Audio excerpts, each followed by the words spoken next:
Hello बच्चों, welcome to सिद्धांत classes. ये फर्स्ट लेक्चर है क्लास 11th के बच्चों के लिए जो अभी भी 10th से प्रमोट हुए हैं।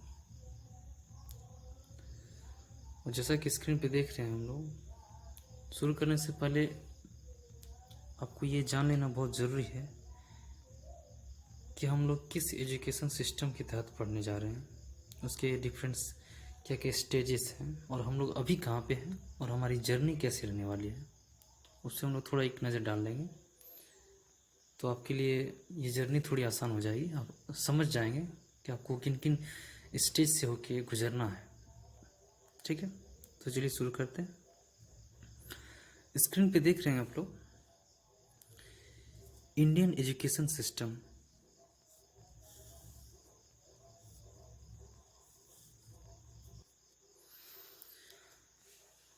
बेसिकली 3 स्टेजेस में है ये।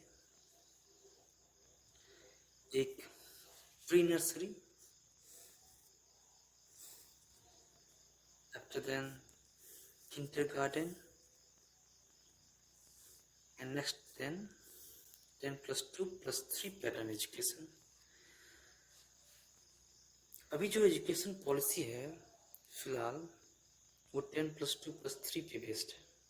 जो न्यू एजुकेशन पॉलिसी आई है वो कुछ नया है जो चेंज हो चुका है, लेकिन फिलहाल अभी वो स्कूलों में पूरी तरह से लागू नहीं हुआ। तब तक हम इसी को फॉलो करेंगे। जब वो पूर्णतः लागू हो जाएगी तब हम लोग उसको भी समझेंगे। लेकिन फिलहाल ये 10+2+3 पैटर्न ही फॉलो हो रहे हैं, तो इसको पहले समझ लें। ठीक है, तो पहला स्टेज है प्री नर्सरी। प्री नर्सरी में भी 2 स्टेजेस हैं। एक प्ले ग्रुप है जिसे आप लोग प्ले स्कूल से नाम से जानते होंगे, एंड देन नेक्स्ट और नर्सरी। ये होते हैं pre nursery, after then kindergarten. इसमें भी 2 स्टेजेस हैं, LKG and UKG, lower kindergarten and upper kindergarten. Okay,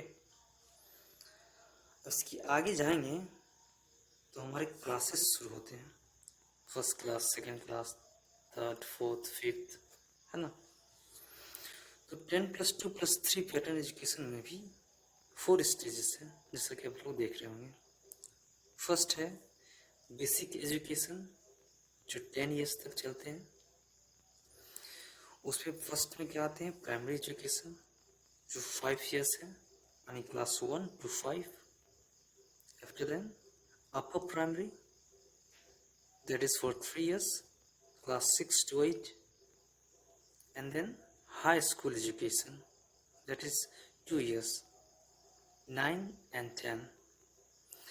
After then, when you pass out from the high school, we are promoted to high school secondary education, okay, or a higher secondary education, that is also for 2 years, that is 11th and 12th. बच्चों, आप लोग इसी stages में हैं। Higher secondary education, इसे higher high school education भी कहते हैं। ओके, ये हाई स्कूल का ही एक पार्ट है, स्कूल एजुकेशन ही है। अभी आप लोग स्कूल में ही हैं। बहुत बार बच्चे सोचते हैं 10th के बाद हम लोग कॉलेज चले गए हैं, ऐसा नहीं है। आप लोग स्कूल एजुकेशन के हायर लेवल पे हैं। ओके, 2 साल के बाद जब आप लोग इस हायर सेकेंडरी एजुकेशन को पास कर लेंगे तब आप लोग कॉलेज एजुकेशन में पहुंचेंगे। That is called real college education, okay, which is for 3 years। इस कॉलेज एजुकेशन में भी बहुत सारे पार्ट्स हैं, लेकिन हम ये मान के चलते हैं कि आप लोग साइंस बैकग्राउंड से लेके चल रहे हैं। IC से प्रमोट होके कॉलेज एजुकेशन में जाएंगे। तो कॉलेज एजुकेशन 3 years का होगा मेनली, जो बैचलर डिग्री होगा। और जब इससे भी आप लोग पास आउट होंगे तो पहुंचेंगे हायर लेवल एजुकेशन, ओके। और यूनिवर्सिटी एजुकेशन भी बोलते हैं कभी कभी। इसमें भी बहुत सारे पार्ट्स हैं, जैसे वोकेशनल एजुकेशन और डिस्टेंस एजुकेशन, ओके। यहाँ तक समझ लिए? तो आप लोग कहाँ पे हैं अभी? हायर सेकेंडरी एजुकेशन में, क्लास 11th, ओके। चलिए आगे समझते हैं।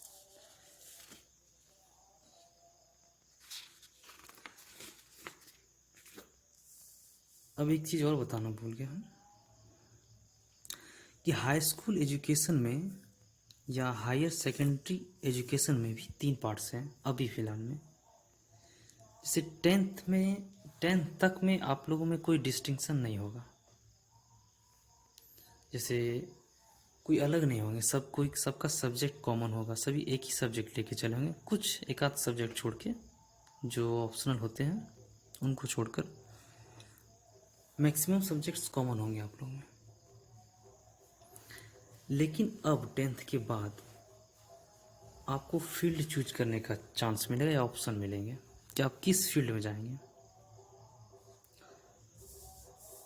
पहला होगा, यहाँ लिख देते हैं, 10th के बाद कुछ फील्ड्स होंगे, मेनली अभी 3 फील्ड हैं।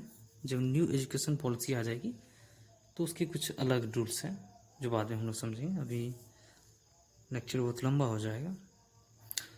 पहला आता है आर्ट्स, ठीक है।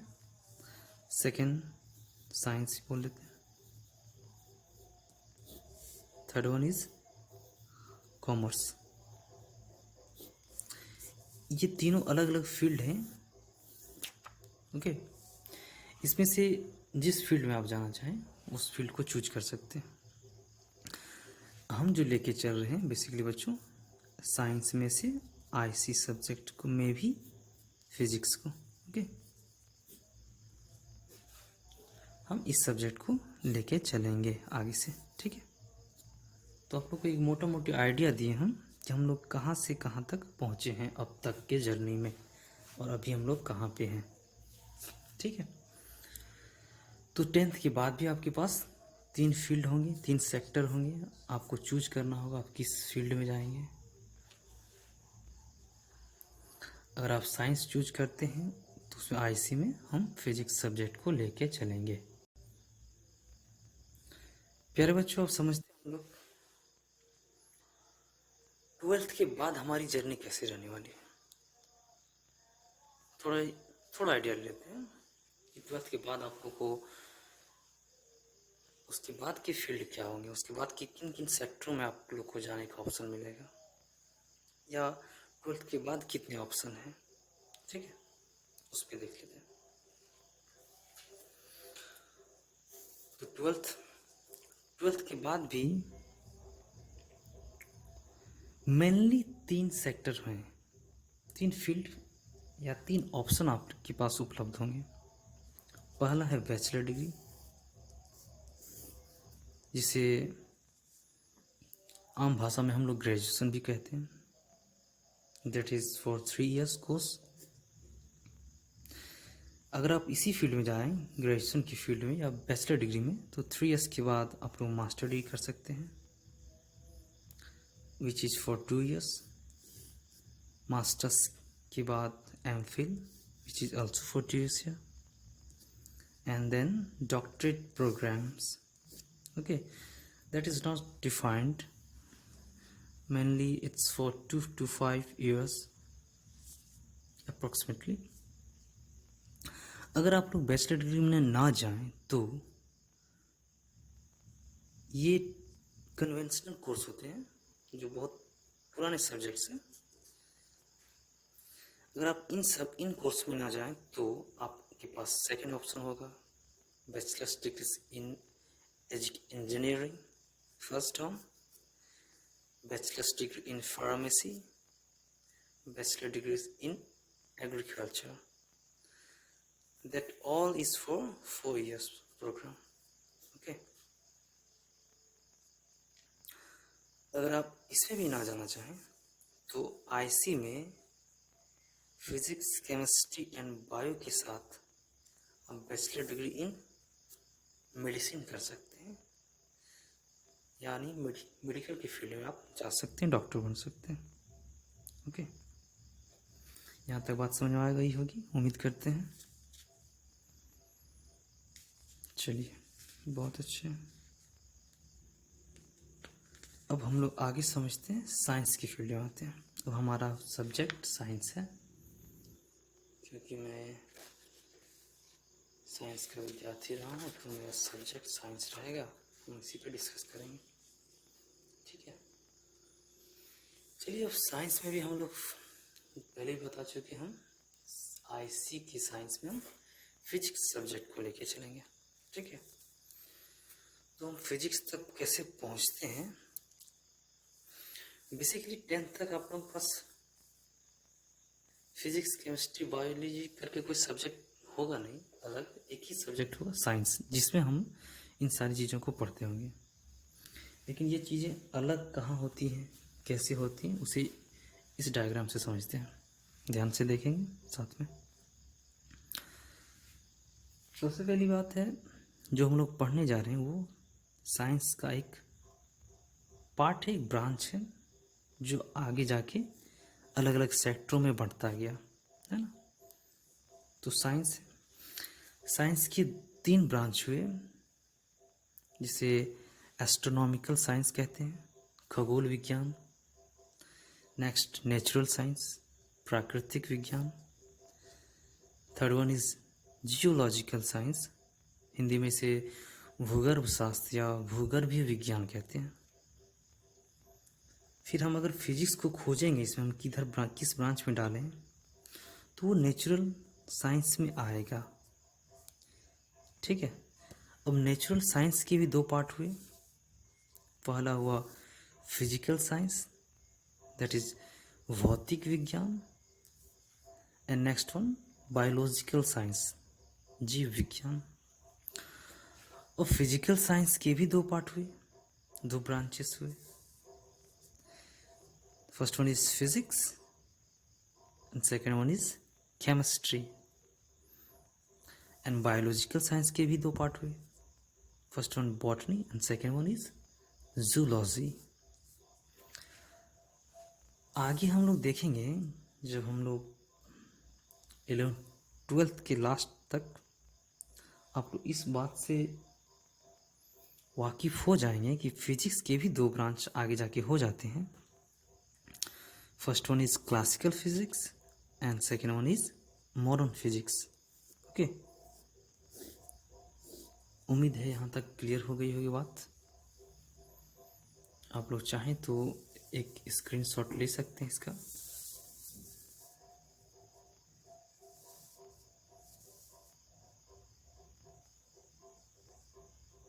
ठीक है,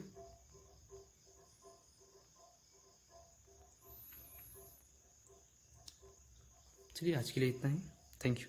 आगे हम लोग साइंस को डिस्कस करेंगे, फिर फिजिक्स को लेकर बात करेंगे, फिर हम अपने सब्जेक्ट मैटर पे आ जाएंगे कोर्सेज सिलेबस में क्लास 11th के। फिर आगे की जर्नी बहुत मज़ेदार होने वाली है, आप लोग जुड़े रहें। Thank you.